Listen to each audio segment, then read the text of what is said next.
The word yoga means, it comes from the Sanskrit word yuj, which is union or to join or to yoke together. So this can mean like joining together the mind and the body, mind, body, soul, however people want to perceive, but it really is an integration of the self.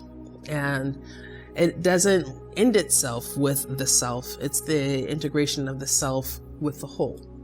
It's a practice that is designed to help human beings, no matter where they're from or what their belief system is, help people understand their bodies, their mind, and their spirit, and being able to perceive in an enhanced way.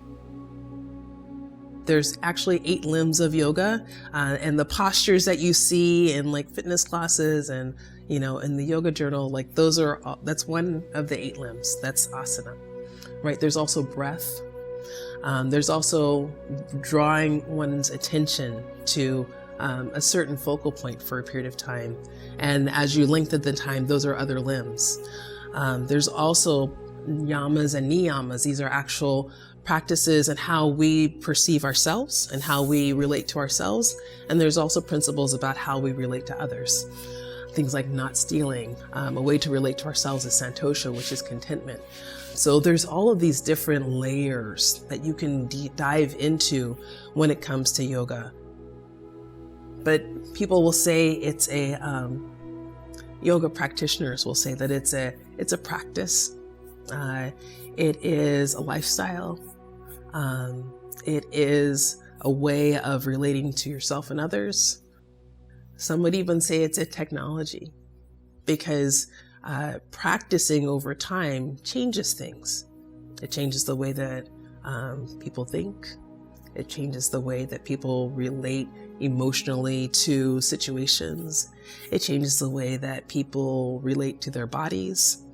It, develops a certain level of strength in many different ways and resilience. Yoga is not a religion.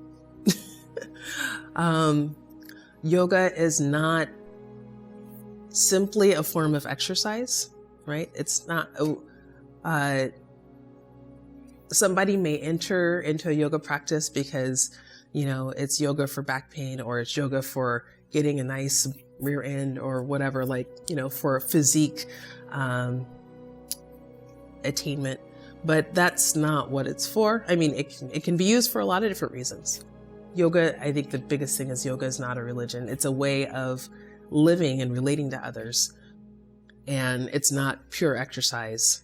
That's just one aspect of it.